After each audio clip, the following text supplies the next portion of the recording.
मंगलाचरण करने के लिए हाथ जोड़ेंगे सभी।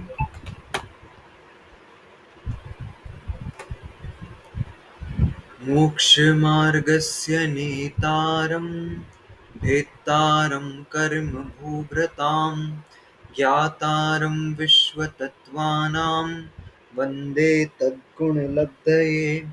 देवादिदेव 1008 श्री आदिनाथ भगवान की जय। आचार्य भगवान श्री उमा स्वामी महाराज की जय। 3 कम 9 करोड़ महामुनिराजों की जय। हम सभी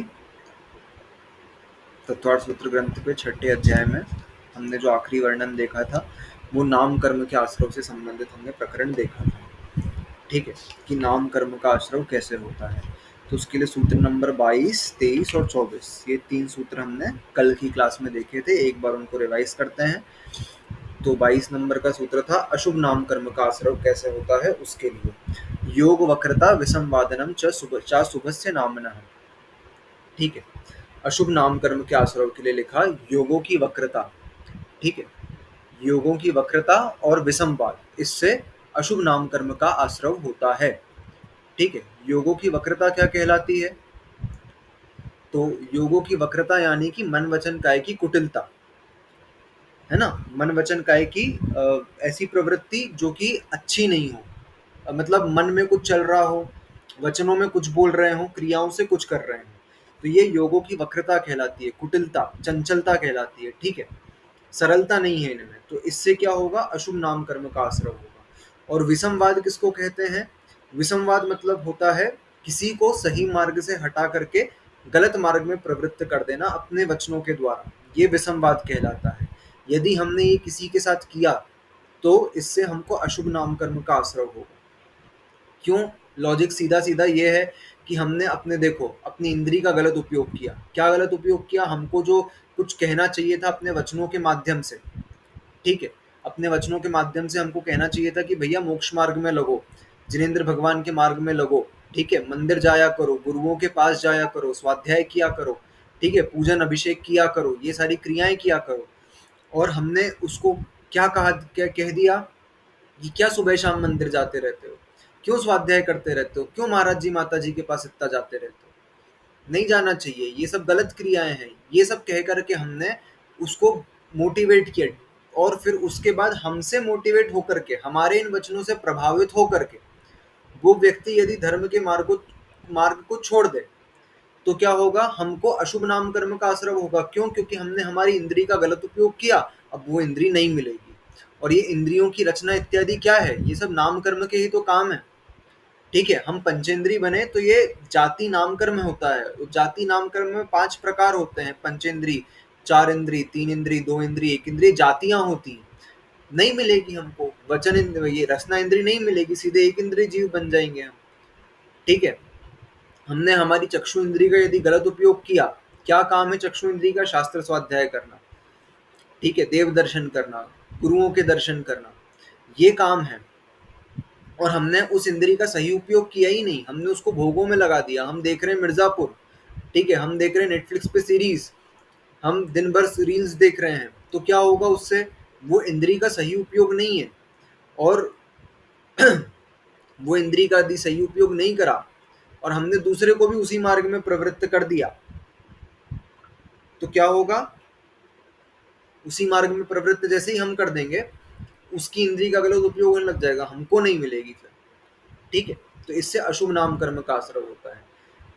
अशुभ नाम कर्म की वजह से क्या होगा, हमको संस्थान अच्छा नहीं मिलेगा, सहनन अच्छा नहीं मिलेगा, इंद्रियां नहीं मिलेगी, शरीर सुंदर नहीं मिलेगा। ठीक है, ये सब अशुभ नाम कर्म की प्रकृतियां हैं। फिर तद विपरीतम शुभस्य, इसके विपरीत यदि हम करते हैं, किसके विपरीत? तो योगों की वक्रता का विपरीत हो जाएगा, योगों की सरलता। इसके यदि योगों में सरलता होगी, मन वचन काय की प्रवृत्ति में ऐसा है कि इसी से कम इंद्री वाले जीव बिल्कुल इसी से बनते हैं, यही एक कारण ये भी होता है। ठीक है, हाँ, तो योगो मन वचन काय की प्रवृत्ति में यदि सरलता होगी, ठीक है, सुलझा हुआ होगा नेचर, कैसा? जो बोल रहे हैं वही कर रहे हैं। ठीक है, सामने वाला यदि हमारे नेचर को जज नहीं कर पा रहा है, मतलब हमारे योगों में वक्रता है, और यदि सामने वाला पहचानता है कि हम कैसे हैं, क्या हैं, हमारे नेचर को जज कर पाता है, तो वो योगों में सरलता कहलाती है। ठीक है, और यही सरलता यदि हो तो कौन से नाम कर्म का आश्रव होगा? शुभ नाम कर्म का आश्रव। अथवा अविसंवाद का विपरीत क्या हो जाएगा? सॉरी, विसंवाद का विपरीत क्या हो जाएगा? अविसंवाद। अविसंवाद मतलब कि दूसरे को गलत मार्ग से हटा करके सम्यक मार्ग में प्रवृत्त करना, ठीक है, उसका अच्छा करना, ये अविसंवाद कहलाता है। इस अविसंवाद से हमको शुभ नाम कर्म का आश्रव होता है। इसके बाद हमने देखा था तीर्थंकर प्रकृति के विषय में विशेष वर्णन। तीर्थंकर क्या होते हैं, तीर्थंकर प्रकृति क्या होती है, तीर्थंकर प्रकृति का बंध किन किन कंडीशंस में होता है, ये सब हमने देखा था। तो हमने क्या देखा था?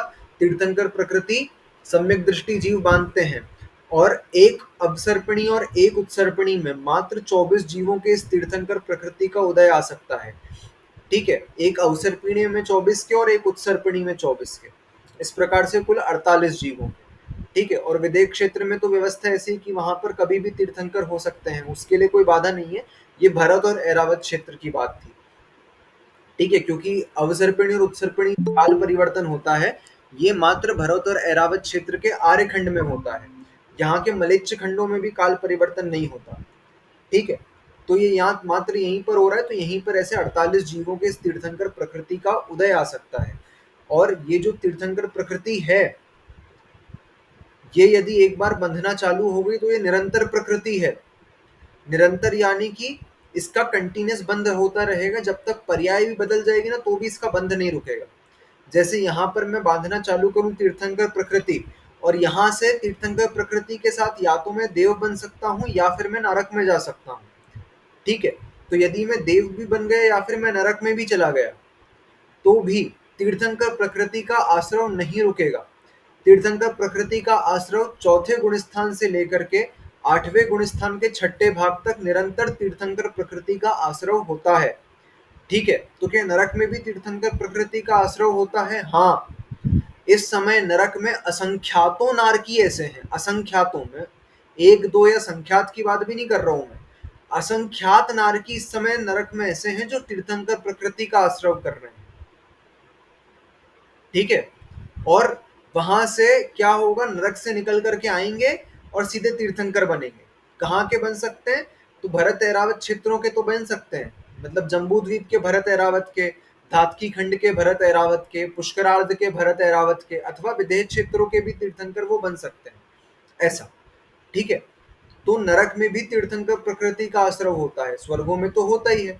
तो यहाँ से च्युत होकर के पर्याय स्वर्ग की मिल सकती है अथवा नरक की मिल सकती है, और फिर वहां से जब वो पर्याय च्युत होगी नरक की अथवा स्वर्ग की, तो फिर क्या होगा? वहां से फिर मनुष्य भव लेंगे और उस भव में तीर्थंकर बन जाएंगे।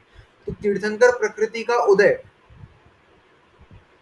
मैक्सिमम 3 भव के अंदर अंदर आ ही जाएगा।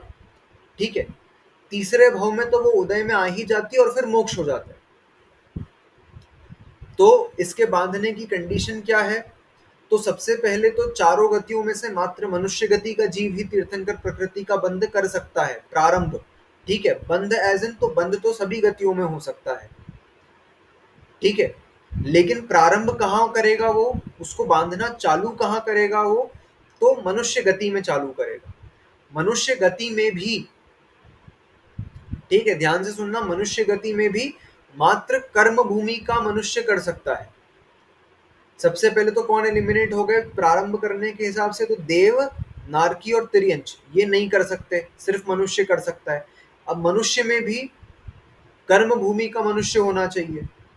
कर्म भूमि का मनुष्य हुआ तो भोग भूमि के मनुष्य एलिमिनेट हो गए। फिर आर्य खंड में होना चाहिए तो मलेच्छ खंड के एलिमिनेट हो गए। ठीक है, तो कर्म भूमि में, आर्य खंड में। अब पुरुष वेद होना चाहिए, स्त्री वेद वाला जीव, यानी कि स्त्री पर्याय जिसकी है, वो तीर्थंकर प्रकृति का आश्रव प्रारंभ नहीं कर सकते वो जीव। ठीक है, तो पुरुष वेद होना चाहिए ये। अब अगली कंडीशन क्या? केवली और श्रुत केवली का पादमूल होना चाहिए। ठीक है, क्योंकि उसके बिना उतनी विशुद्धि बनी नहीं सकती है कि तीर्थंकर प्रकृति का आश्रव हम कर सकें।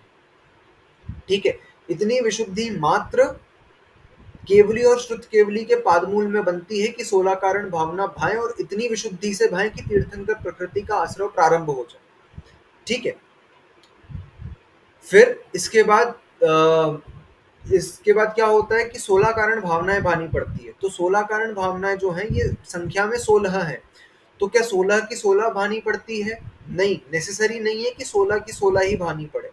सबसे पहले दर्शन विशुद्धि जो भावना है, तो दर्शन विशुद्धि कंपलसरी है, ठीक है।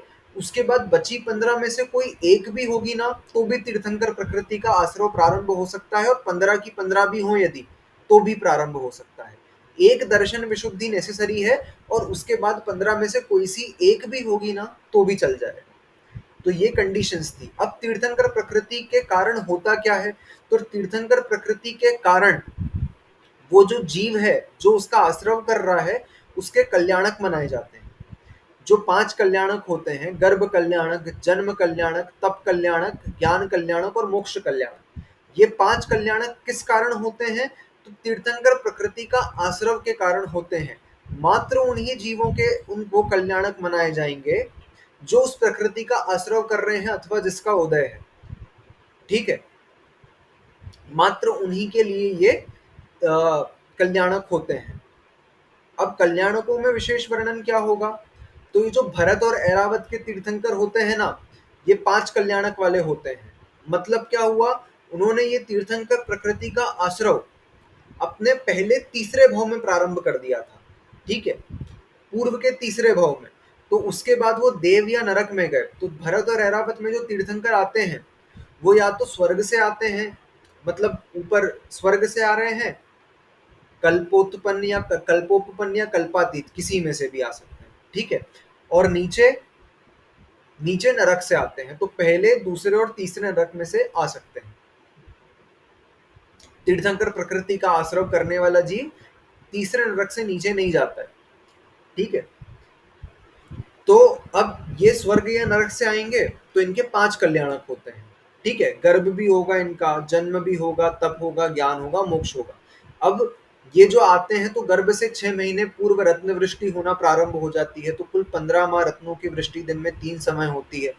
फिर इसके बाद जन्म होता है, तो सौधर्म इंद्र आता है, एवं सभी इंद्र आते हैं। वो वो क्या करते हैं? तो वो जन्माभिषेक करते हैं, जन्म कल्याणक का उत्सव मनाते हैं। तब कल्याणक होता है, तो विशेष रूप से लोकांतिक देव आते हैं। ये सब क्रियाएं होती हैं, ठीक है। ज्ञान कल्याणक में विशेष रूप से समव शरण लगता है, ठीक है।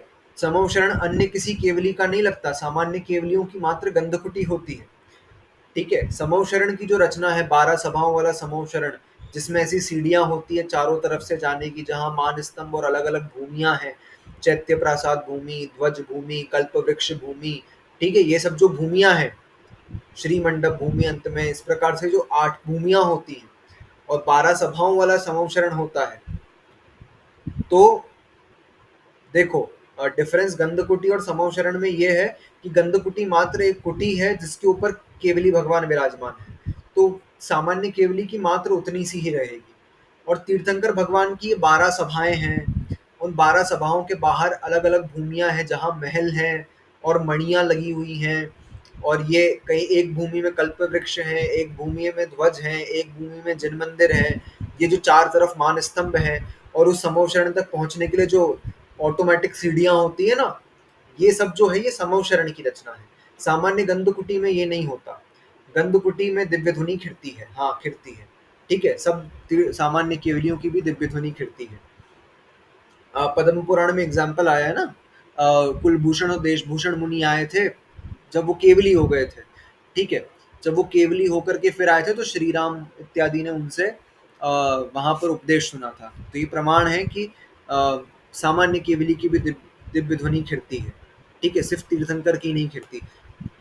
से केवली 7 प्रकार के होते हैं, ठीक है। उसमें से मात्र उपसर्ग केवली, ठीक है, और अंतःकृत केवली और मूक केवली, इनकी दिव्य ध्वनि नहीं खिड़ती। मूक केवली जो होते हैं, वो ये होते हैं कि दीक्षा लेकर के अगर कोई मुनिराज नियम ले ले कि हमारा जीवन भर का मौन है, ठीक है, और उनको केवल ज्ञान प्रकट हो जाए, तो फिर उनकी दिव्य ध्वनि नहीं खिलेगी, क्योंकि उनका मौन है, ठीक है। तो वो मूक केवली कहलाते हैं, उनकी दिव्य ध्वनि नहीं खिड़ती।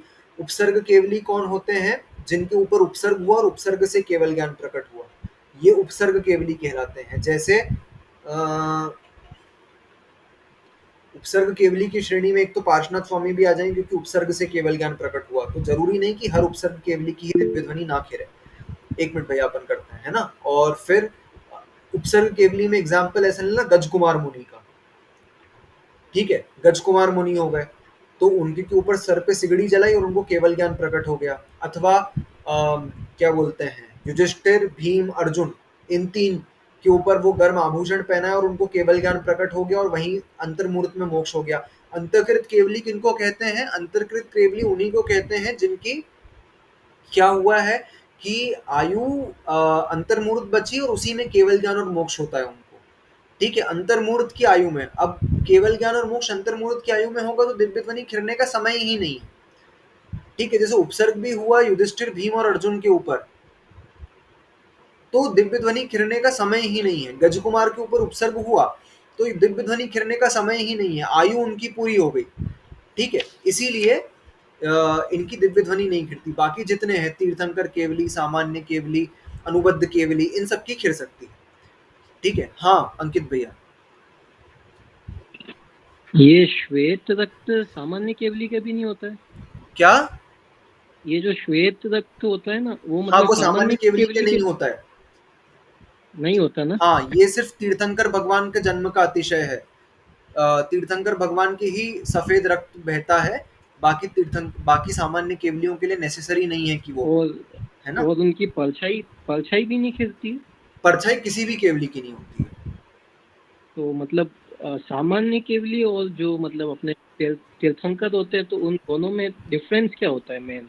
डिफरेंस ये गंध कुछ? हो गया कि उनकी देखो दिव्य ध्वनि खिड़ती है, ठीक है। हम्म। अब दिव्य दिव्य ध्वनि एज इन समूह शरण में दिव्य ध्वनि खिड़ती है, और इनकी उसमें खिड़ती है, ठीक है। हाँ, और कल्याणक इनके मनाए जाते हैं, इनके कल्याणक नहीं मनाए जाते। इनका मात्र ज्ञान और मोक्ष का उत्सव मनाया जाता है, ठीक है।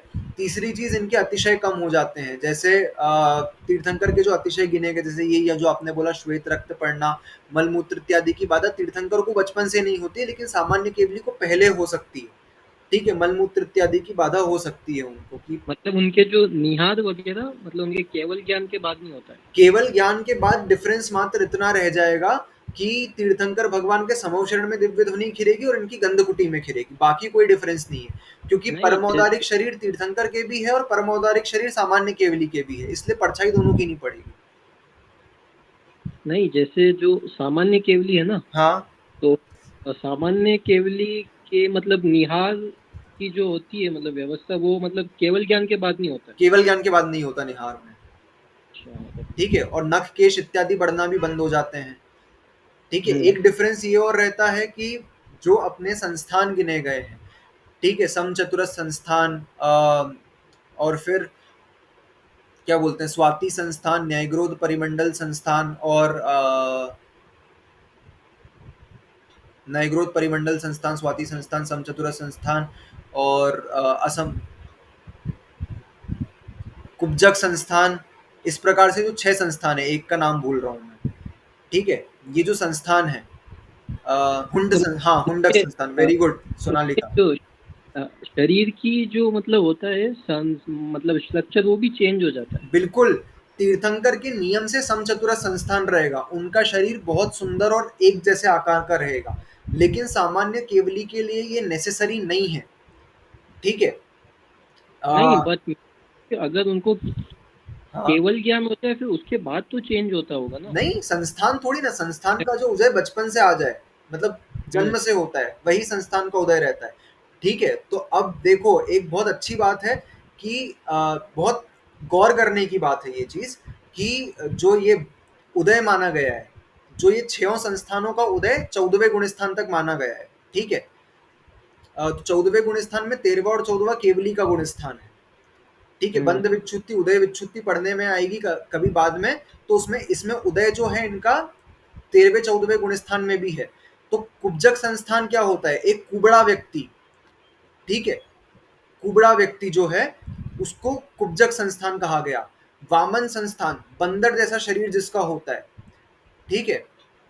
हुंड संस्थान, जिसमें अच्छा शरीर नहीं है, आंख नाक टेढ़ी हो रही है, ठीक है, ऐसा व्यक्ति भी केवल ज्ञान को प्राप्त कर सकता है। तो यदि देखो हमारे इमेज में तीर्थंकर या अरिहंत भगवान की इमेज कैसी है कि ध्यान मुद्रा में समचतुरस्र संस्थान में, लेकिन केवली भगवान ऐसे भी हो सकते हैं जो दिखने में सुंदर ना हो, ठीक है। तो ये चीज ध्यान रखनी है। जो हमारी लेशियाओं के रंग बताया गया है, स्किन का कलर, वो भी भगवान का काले रंग के भी हो सकते हैं। सपोज कोई सहनन तो उनके पास उत्कृष्ट ही होगा, वज्रवृषण नाराज, उसके बिना केवल ज्ञान नहीं होगा।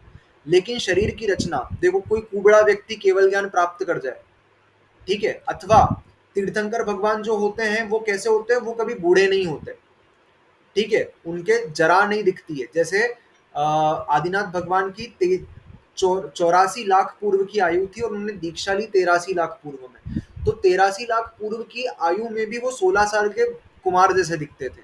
लेकिन कोई सामान्य भक्त केवली हैं जिनकी 1 कोटि पूर्व की आयु है और उनको केवल ज्ञान सपोज 84 लाख पूर्व की आयु में हुआ, तब तक उनके बूढ़े तो हो जाएंगे वो, ठीक है। तो तीर्थंकर भक्त मतलब तीर्थंकर तो नहीं, केवली भगवान बूढ़े भी हो सकते हैं, दिखने में बदसूरत भी हो सकते हैं, ठीक है। अब लेकिन ध्यान से देखना, ऐसा मैं ध्यान सागर जी के प्रवचन सुन रहा था, उसमें ये चीज आई थी, ठीक है। उन्होंने ये बताया था कि यदि हम देखो किसी भी विदेश क्षेत्र में जाना होए हमारा, और वहां पर हमको यदि दिखे कि वो एक व्यक्ति जो है मुनिराज, ठीक है, हम सामान्य से क्या देखेंगे, दिगंबर अवस्था में मुनिराज समझेंगे, और आ रहा है ऐसे कोई बदसूरत सा व्यक्ति जिसका हुंड संस्थान है, कान टेढ़े हैं, नाक टेढ़ी है, दिखने में एकदम बदसूरत सा शरीर है, ठीक है, और कुब्जक है, ठीक है, झुका हुआ सा शरीर है, और दिखने में बिल्कुल अच्छे नहीं है, और चलते हुए आ रहे हैं, तो हमको क्या लगेगा, देखने में कैसा अजीब सा लगेगा हमको उनको देखने में। लेकिन फिर यदि ध्यान दे तो परम औदारिक शरीर है, उसकी परछाई नहीं पड़ेगी, तब हमको समझ में आएगा कि ये तो केवली भगवान है, ठीक है। तो केवली भगवान का हमको जो स्वरूप है, मतलब यदि हम नमो अरिहंताणम बोलते हैं, तो नमो अरिहंताणम में अभी हमारे दिमाग में एक इमेज केवली की बनती है कि बहुत सुंदर से शरीर वाले केवली होते हैं, ठीक है, जो एकदम समचतुरस्र संस्थान वाले ऐसे ध्यान मुद्रा में बैठे होते हैं। तो जब नमो अरिहंताणम बोलते हैं तो अब ऐसे केवलियों का भी ध्यान करना जो दिखने में सुंदर नहीं है, तो उससे हमारे नमो अरिहंताणम का व्यापकता बढ़ गई, ठीक है, ये दिमाग की सोच खुली हमारे।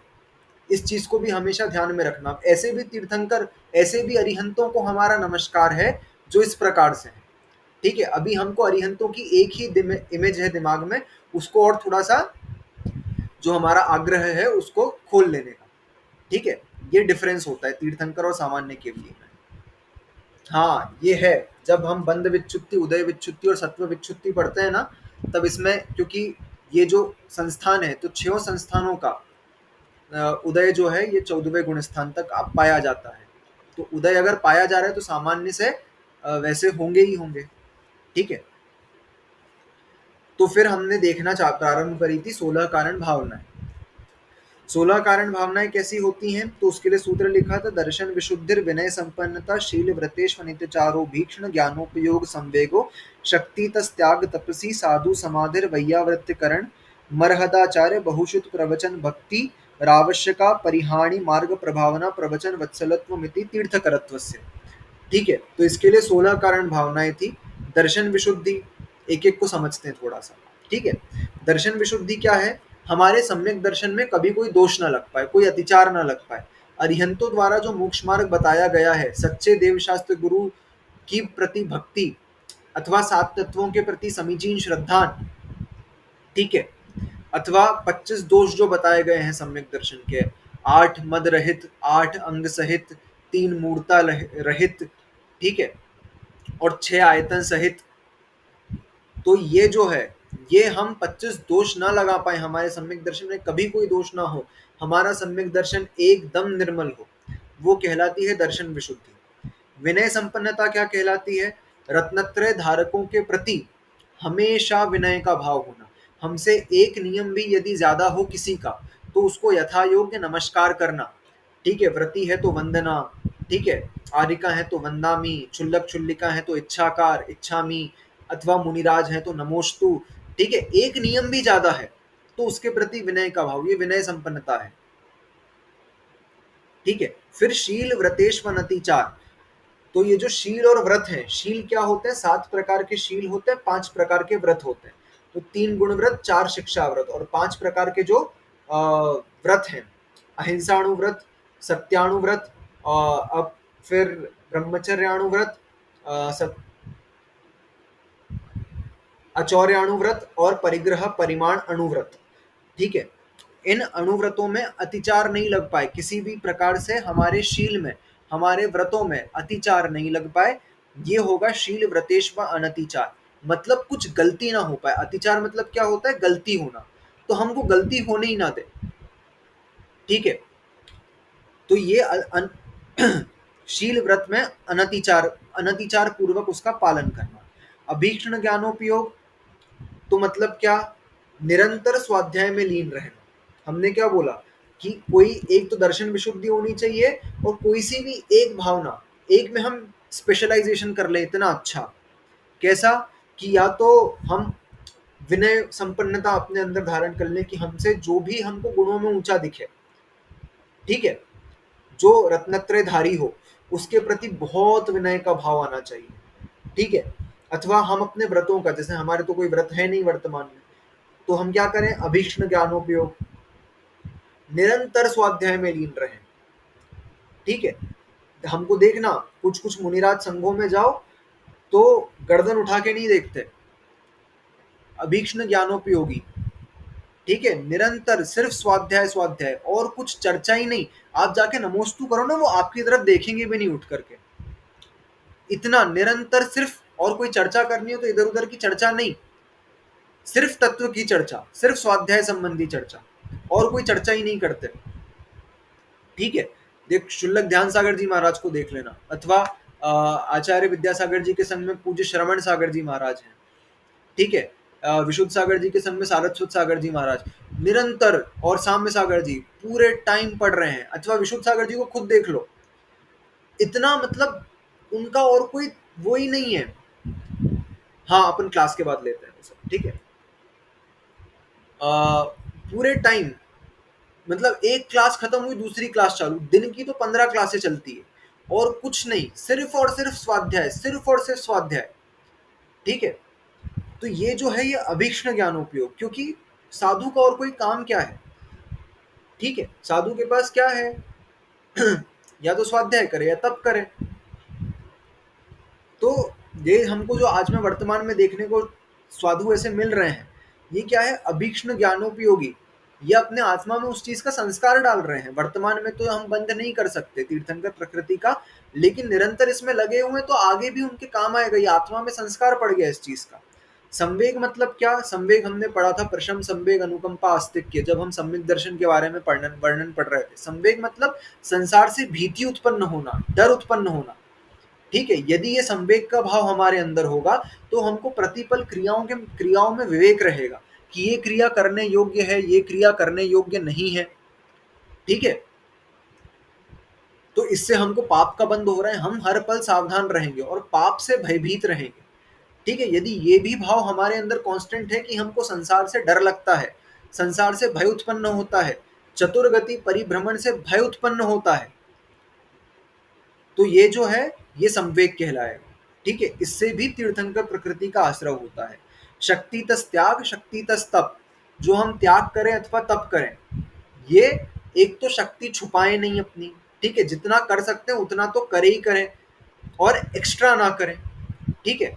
तो ये तप इत्यादि करने से भी तीर्थंकर प्रकृति का आश्रय होता है। साधु समाधि, ठीक है, साधुओं के, हमारे लिए क्या, साधुओं के विघ्न दूर करना, और साधुओं के लिए का अपनी रत्नत्रय की रक्षा के लिए उपसर्ग आ जाए, दुर्भिक्ष आ जाए, अथवा कोई ऐसा रोग हो जाए जिसका प्रतिकार नहीं कर सकते हो, तो समाधि ले लेना। ठीक है। अपने व्रतों की रक्षा के लिए, क्योंकि शरीर तो छूटना ही है।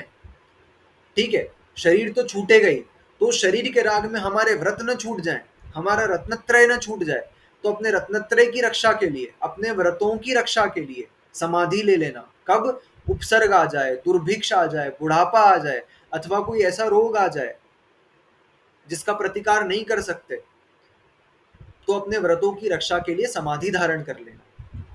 ठीक है, ये साधु समाधि भावना। और हमारे लिए क्या, यदि साधु के ऊपर कोई विघ्न आ जाए तो उनकी विघ्न दूर करना।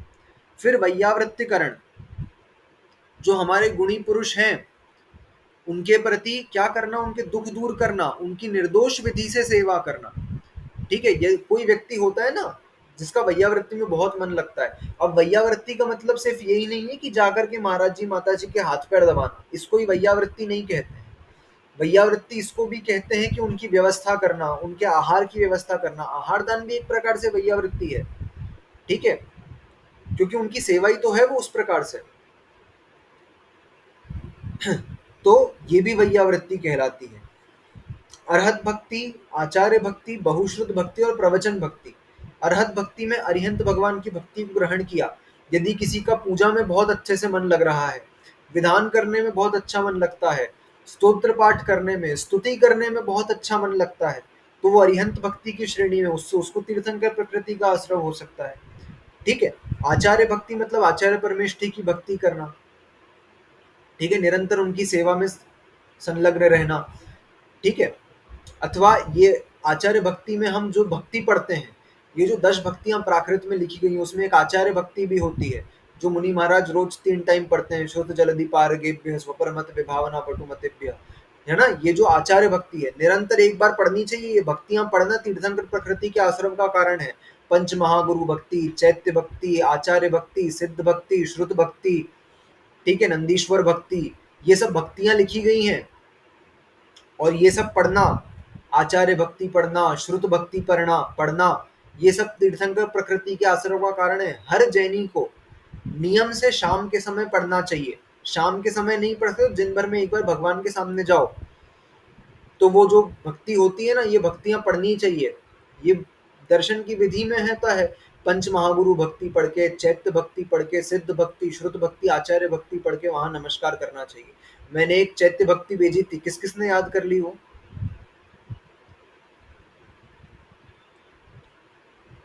सुनी भी सही।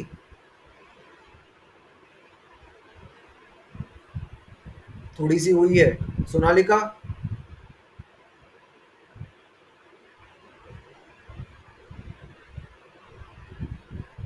याद नहीं हुई, सुन तो लिए ना? हाँ, ठीक है, सौरभ भैया, अंकित भैया, आप लोग भी करना। हाँ सुनना, मैं लिंक भेज दूंगा आज फिर से ग्रुप में। ठीक है, वो मैंने कब पढ़ाई थी, जब मैंने वो अकृत्रिम चैत्यालयों का वर्णन पूर्ण करा था ना, तब वो कम से कम चैत्य भक्ति में ये सब नाम आ रहे हैं। तो हमको जब हम पढ़ें वो भक्ति, तो हमको पता होना चाहिए कि ये वाला अकृत्रिम चैत्यालय यहाँ पर है और इसकी बात की जा रही है। ठीक है, इसीलिए बहुश्रुत भक्ति में उपाध्याय परमेष्ठी की भक्ति ग्रहण की। और प्रवचन भक्ति में क्या, शास्त्र की विनय करना, शास्त्र की वैयावृत्ति करना। कैसे कि शास्त्र में अच्छे से कवर चढ़ाना, कोई फट गया हो तो उस पेज को संभाल के रखना। ठीक है, नए शास्त्र छपवाना। अभी हमारे पास इतने शास्त्र हैं। सिद्धांत बसदी करके वहाँ कौन सी जगह है यार, साउथ में, वो बहुत सारे पिलर्स वाला है ना, हितेन को पता होगा, नाम याद नहीं आ रहा मुझे। क्या? वो मूड बहुत बिदरी? सारे, हाँ मूड बिदरी? हाँ, मूड बद्री। मूड बद्री में सिद्धांत बसदी करके एक जगह है। वहां पर क्या हुआ है, धवला, जय धवला, महाधवर, ये जो टीकाएं हैं, इनका हिंदी जो वो कन्नड़ लिपि से जो ट्रांसलेशन हुआ है देवनागरी इत्यादि लिपियों में, वो वहां पर हुआ है। और वहां पर जाओ, हाँ, तो वहां पर वो उस जगह पर इतने दुर्लभ ग्रंथ हैं और ऐसी अवस्था में है। मतलब पूज्य आदित्य सागर जी गए थे जब वहां पर, तो वो वहां पर इसीलिए गए थे सबसे पहले तो कि उनको ताड़पत्र ढूंढने थे, अथवा क्या करना था, उनको ताड़पत्र का ट्रांसलेशन करना था, कन्नड़ सीखनी थी। ठीक है, तो उनको वहां पर सिद्धांत बसदी करके वो जगह दिखी जहां पर ये ट्रांसलेशन हुआ। और वो वहां पर गए तो पहले तो उसकी चाबी नहीं मिली, और वो अंदर गए ना, तो वहां पर अलमारियां भरी पड़ी हैं ताड़पत्रों से। और कंडीशन ऐसी कि चूहे कुतर रहे हैं, धूल रग ली है, मतलब पूरी इतनी बुरी कंडीशन कि आप इमेजिन नहीं कर सकते हो। ये हमारे पूर्व शास्त्रों के पूर्वाचार्यों की तरह लिखे हुए शास्त्रों की ये कंडीशन हो रही है। ठीक है, धूल मची है उसमें, और कोई कोई तो फट गए, क्या हो गया कुछ समझ नहीं है। और महाराज जी ने वहां भट्टारक जी से बोला कि हमको दे दो तो हम इसको व्यवस्थित कर लें। तो भट्टारक जी तो सीधे सीधे, वहां पर ये नियम है कि आप वहां से ताड़पत्र ले जा नहीं सकते कहीं पर। अब महाराज जी कब तक रुके वहां पर, ठीक है। तो ये कुछ ऐसे कार्य करने चाहिए। अब जैसे धीरे धीरे वीरेंद्र हेगड़े के द्वारा वो एक एक ताड़पत्र करके मंगवाते हैं वहां से, और फिर उसके ऊपर काम करते हैं वो। लेकिन जो वहां पर जिसके पास सुविधाएं हैं, कैसे, तो हम प्राकृत सीखें, वो कन्नड़ लिपि सीखें, ठीक है। सबसे पहली स्टेप प्राकृत सीखें, फिर कन्नड़ लिपि सीखें। उस प्रकार से हम कुछ जो भी कर सकते हैं हमारी ओर से, हम ये सब नहीं कर सकते तो कम से कम जो ट्रांसलेशन कर रहे हैं भैया, महाराज जी का नंबर बढ़ गया, वो 0.5 से 2.5 नंबर पहुंच गया उनका, वो ताड़पत्र पढ़ पढ़ के आंखों का, ठीक है। तो वो जो कर रहा है, तो कम से कम वो जो शास्त्र है हम उसको छपवाएं। हम वो पढ़ नहीं सकते, सीख नहीं सकते, ट्रांसलेशन नहीं कर सकते, तो वो जो हो चुका है ट्रांसलेशन उसको छपवाएं, ठीक है। वो जिनवाणी का प्रकाशन करें। तो ये सब क्रिया क्या कहलाएगी, प्रवचन भक्ति में आएगी, शास्त्र की भक्ति में। फिर आवश्यका परिहानी, मतलब क्या करना, आवश्यक, जो 6 आवश्यक साधुओं के अपने, श्रावकों के अपने, समय से अपने आवश्यक पूरे करना। मार्ग प्रभावना, क्या बताया था, ज्ञान तप और दान के माध्यम से अपनी प्रभावना करना, ठीक है। धर्म की, मोक्ष मार्ग की प्रभावना करना।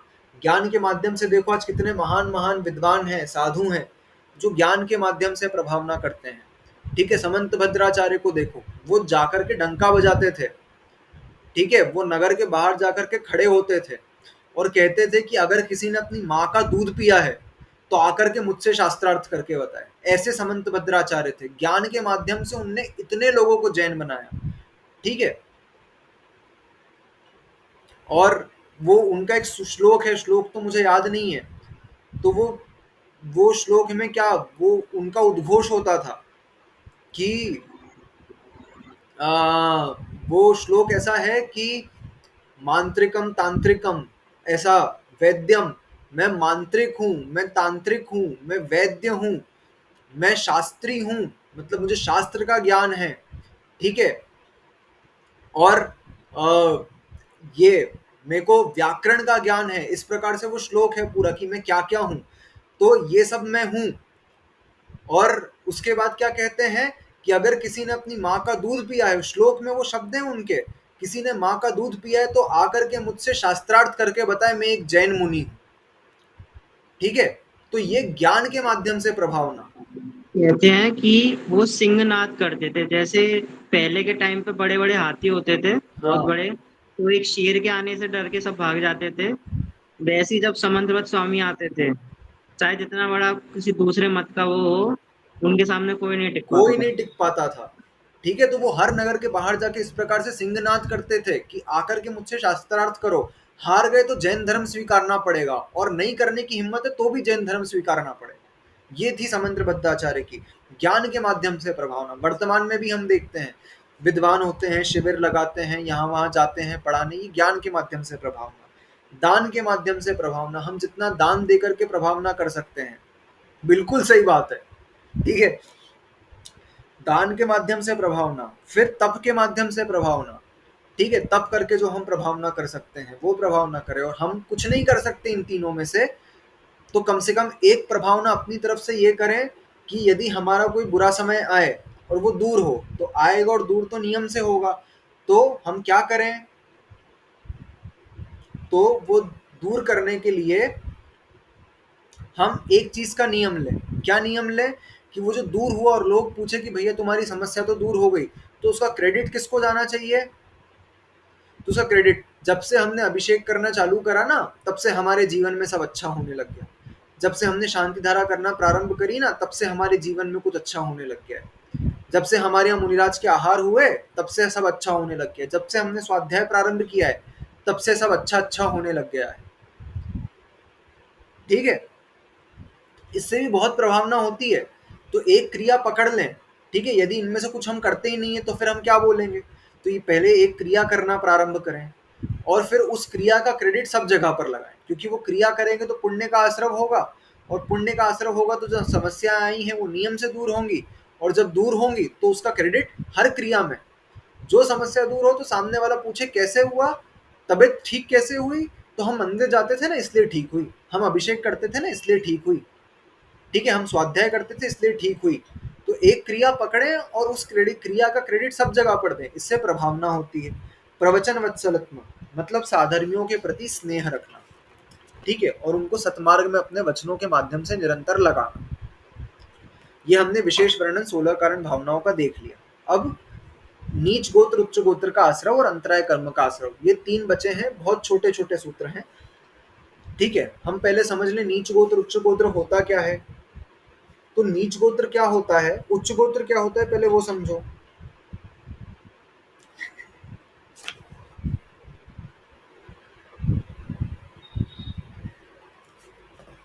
तो उच्च गोत्र क्या होता है, तो सबसे पहले जिस गोत्र में मुनि बना जाता है, दीक्षा ली जाती है, जिस गोत्र से दीक्षा ले सकते हैं उसको उच्च गोत्र कहा गया, ठीक है।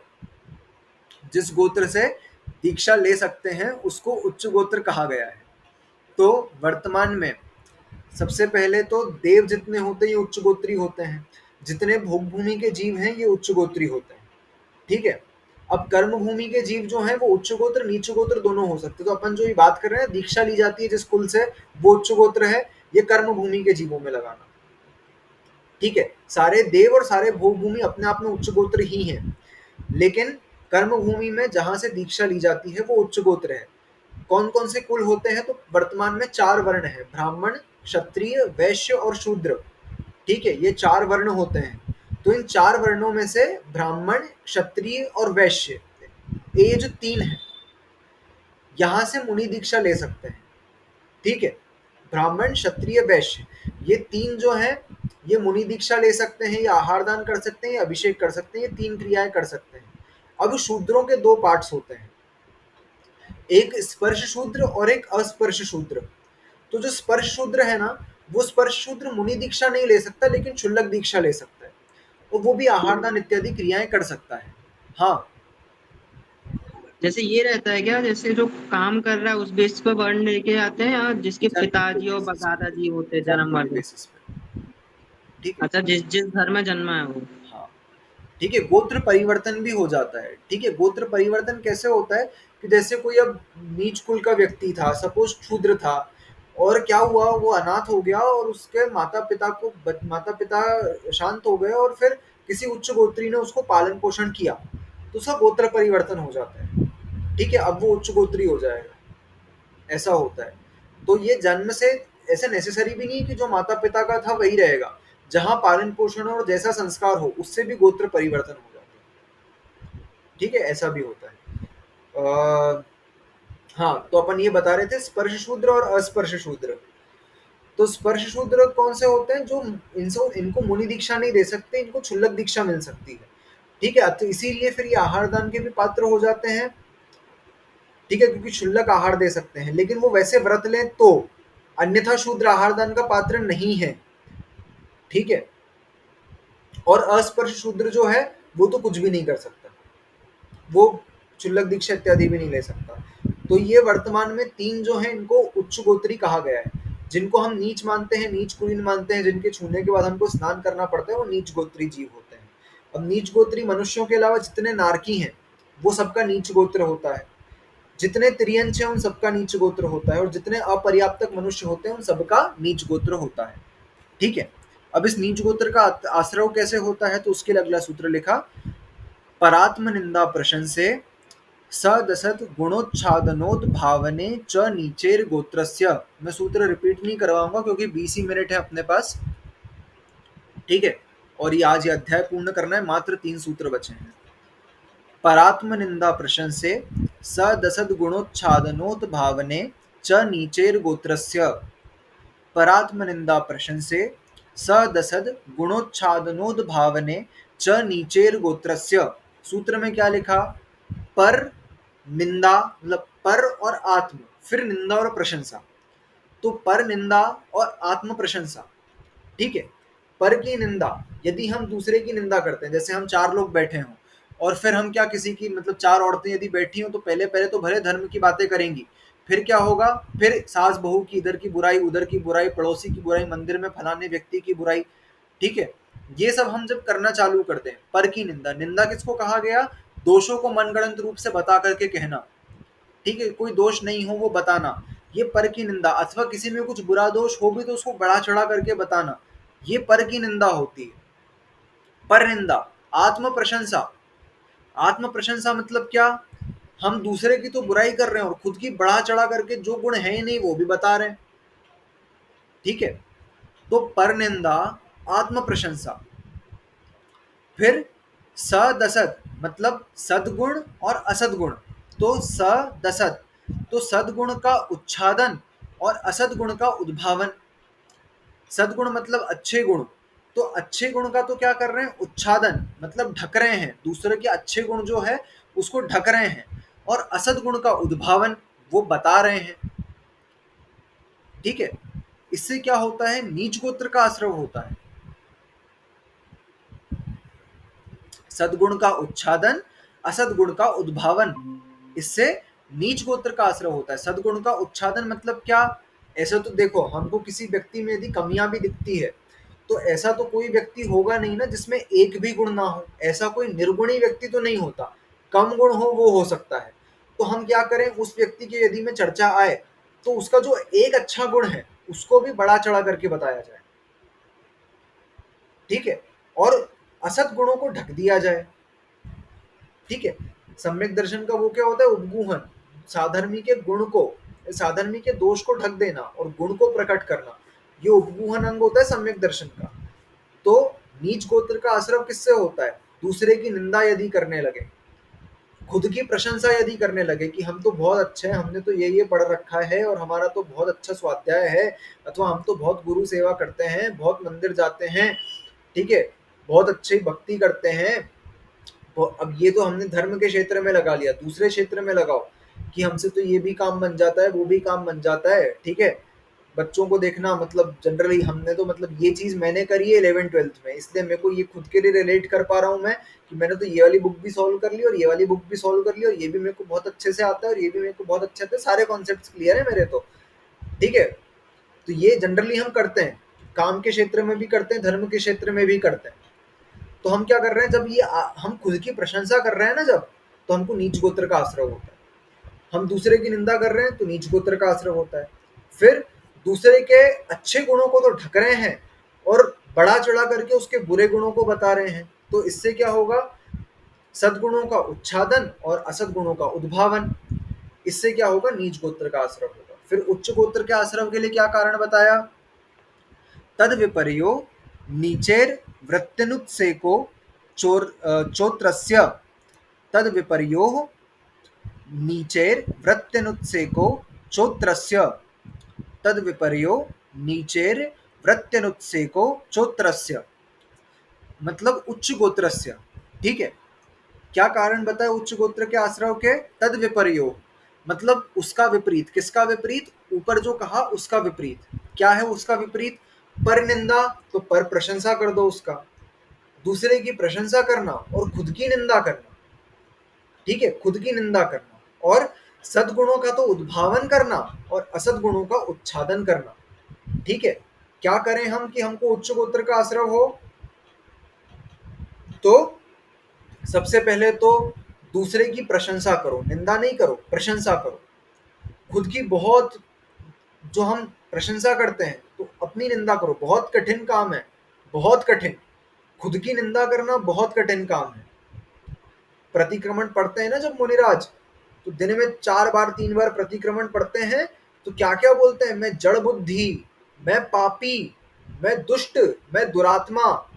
ये मुनिराज दिन में 4 4 बार खुद को बोलते हैं, मैं जड़ बुद्धि हूँ, मैं पापी हूँ, मैं दुष्ट हूँ, मैं दुरात्मा हूँ। ठीक है, ये शब्द खुद के लिए कहना कितने कठिन है। तो खुद की निंदा करना और सामने वाले की प्रशंसा करना। ठीक है, खुद की निंदा तो हम फिर भी एक बार को कर लें, लेकिन यदि दूसरे के साथ कंपटीशन हो और हमको उसकी प्रशंसा करनी हो, तो मतलब जिसको कहते हैं ना खून जलता है, वो खून जलता है दूसरे की प्रशंसा करने में, स्पेशली जब कंपटीशन हो। ठीक है, किसी से, हम किसी से कुछ कॉम्पीट कर रहे हो, भले हम एक्चुअली नहीं कर रहे हो, हमारे मन में उसके प्रति थोड़ा कंपैरिजन का भाव हो, तो उसकी प्रशंसा करने में, देखने में ही आता है। ठीक है, तो खुद की निंदा तो फिर भी कर लेंगे, लेकिन सामने वाले की प्रशंसा नहीं कर पाते कभी।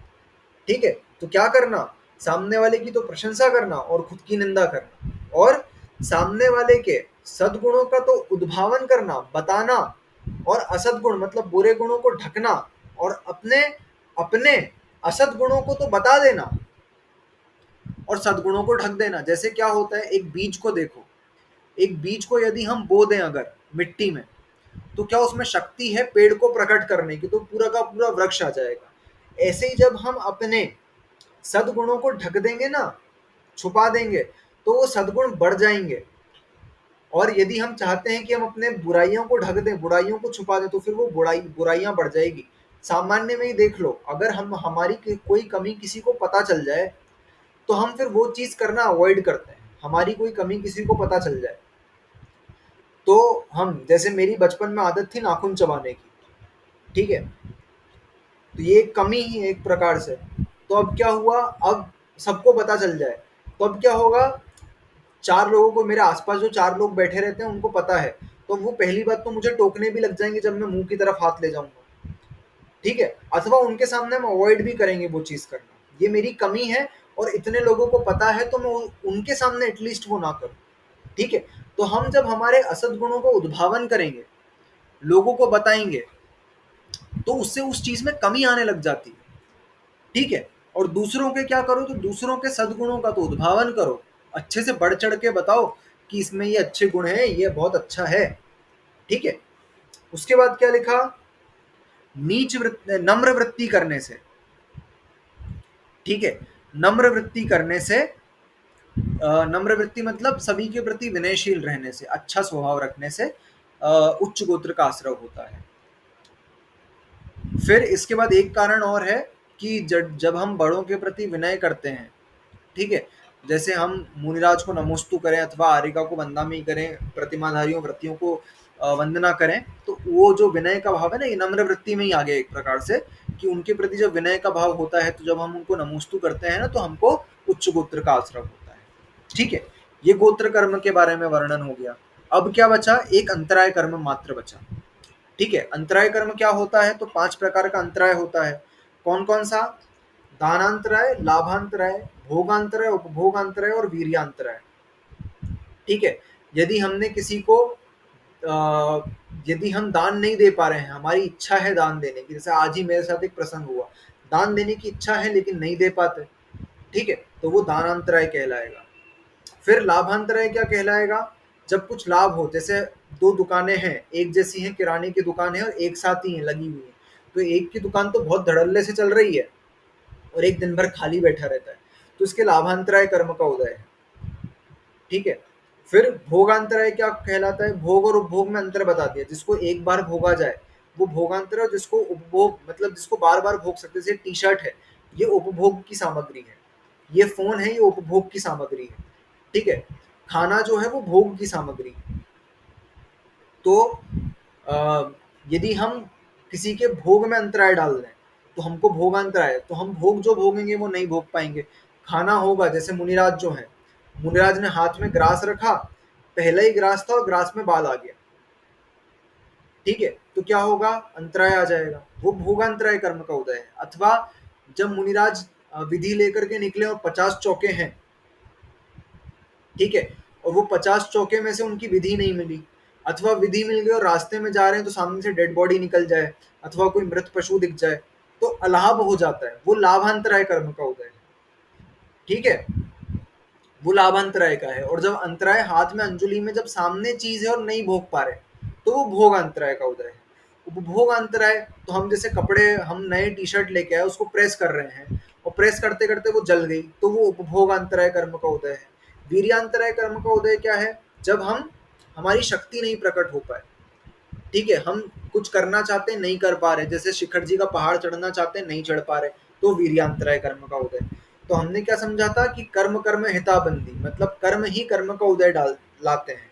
तो जब हम दान करने का, किसी को रोकें दान करने से कि कहाँ यहाँ दान कर रहे हो, जैसे किसी का कोई प्रतिमा विराजमान करने का भाव हो और हम बोले कि यहाँ कहाँ प्रतिमा विराजमान कर रहे हो, हम तो दूसरी जगह करेंगे, चलो साथ में, तो हमने उसके दान में अंतराय डाला, तो हमको दान अंतराय कर्म का बंध हो जाएगा। हमने किसी के लाभ में अंतराय डाला, जैसे हमको किसी दुकानदार से ईर्ष्या हो, अथवा हमारे पास कोई ग्राहक आए और हम वो बोले कि यह चीज अच्छी कहाँ मिलेगी, तो हम बताएं आप खुद ही ढूंढ लो, तो हमने दूसरी दुकानदार का नाम बता देते तो उसको लाभ हो जाता, तो हमने उसके लाभ में अंतराय डाला, तो हमको लाभ अंतराय कर्म का बंध हो जाएगा। हमने किसी के भोग में अंतराय डाला, खाना खाने बैठ रहा था हमने उठा दिया, तो भोगांतराय का कर्म का बंद हो जाएगा। हमने किसी की उपभोग की सामग्री को छीन लिया, चुरा लिया, ठीक है, खराब कर दिया, तो उससे उपभोगांतराय। और वीर्यांतराय कर्म क्या होता है, तो हमने यदि शक्ति प्रकट नहीं होने दी, किसी घर में होता, जनरली मम्मियां करती हैं ये बहुत ज्यादा, कि बच्चे यदि उपवास करना चाहें तो नहीं करना, क्यों, तुम में शक्ति नहीं है, नहीं कर पाओगे, एकासन नहीं कर पाओगे, ये मम्मियां बहुत ज्यादा करती हैं, ठीक है। तो उससे क्या होता है, आपने किसी की शक्ति नहीं प्रकट होने दी, तो आपको वीर्यांतराय कर्म का बंध हो जाएगा। तो उसके लिए कारण क्या लिखा, 27 नंबर का सूत्र है, विघ्न विघ्न करण मंत्रायस्य, विघ्न करण मंत्रायस्य, विघ्न करण मंत्रायस्य। यदि हम दान में, लाभ में, भोग, उपभोग और शक्ति प्रकट होने में अथवा वीर्य में बाधा डालते हैं, यदि हम विघ्न प्रदान करते हैं, तो वही विघ्न जो प्रदान हुए उसी से हमको क्या होगा, अंतराय कर्म का आश्रव हो जाएगा, ठीक है। तो ये इस प्रकार की क्रियाओं में अंतराय डालने से, बाधा डालने से हमको अंतराय कर्म का आश्रव होता है, ठीक है। इससे हमारा तत्वार सूत्र का 6वां अध्याय पूर्ण हुआ, ठीक है। हमने इसमें क्या वर्णन देखा विशेष रूप से, सबसे पहले कि सभी कर्मों का सामान्य रूप से आश्रव कैसे होता है, क्या क्या क्रियाएं होती हैं, और फिर एक एक करके हमने ज्ञानावरण, दर्शनावरण, फिर वेदनीय, फिर मोहनीय, फिर वेदनीय मोहनीय के बाद आयु, फिर नाम, और फिर गोत्र, और फिर अंतराय कर्म के आश्रव के कारण हमने पूर्ण करे, ठीक है। इससे हमारे विशेष कर्मों का आश्रव पूर्ण होता है। हाँ हितेन। जैसे किसी मुनिराज का आहार चल रहा है, उसमें जैसे कुछ निकल गया तो किसी वजह से अंतराय हो गया, तो ये इसी अंतराय कर्म के वजह से होता है उनका। बिल्कुल बिल्कुल, हमारे देखो क्या होता है, अगर उनके हाथ में ग्रास है और उस ग्रास में कुछ वो हो गया, अथवा जानवर इत्यादि आ गया, मक्खी इत्यादि बैठ गए अंजुली पे आकर के, बाल आ गया, कुछ भी हो गया, तो उनके कौन से अंतराय कर्म का उदय है, तो उनके भोगांतराय का उदय है, और हमारे दान अंतराय का उदय है। तो जब दोनों की सेटिंग आपस में बैठती है ना, तब अंतराय आता है, ठीक है। जैसे उनका तो सपोज उनका भोग अंतराय का उदय था, और हमारा दान अंतराय का क्षयोपशम बहुत अच्छा था, ठीक है। तो हमारे कर्म के क्षयोपशम से उनका अंतराय टल सकता है, अथवा हमारे कभी दान अंतराय का उदय हो और उनका भोग अंतराय का क्षयोपशम बहुत अच्छा हो, तो क्या हो कि उससे उनके कर्म के क्षयोपशम से हमारा जो दान दान में अंतराय आने वाला था वो भी टल सकता था, ठीक है। और जब दोनों का एक साथ क्लैश हो जाता है तो फिर वो अंतराय आ जाता है, ठीक है। ऐसी क्रिया होती है। आज जो पढ़ा सभी को क्लियर है, यह अध्याय अपना पूर्ण होता है यहीं पर। अब अपन 7वां अध्याय मंडे से प्रारंभ करेंगे, ठीक है। ये अपना क्लियर हो गया, इसका टेस्ट अपन देख लेते हैं, जब इसी सबको अनुकूलता रहेगी तो इसका टेस्ट ले लेंगे, ठीक है। तो अभी जनवाणी स्तुति करते हैं, फिर उसके बाद अपन कुछ डाउट हो तो वो देख लेंगे। हाथ जोड़े एक चीज जनवाणी, बता दो हाँ, बस। पहले जनवाणी स्तुति कर लें फिर करते हैं। अच्छा अच्छा, ठीक ठीक, सॉरी।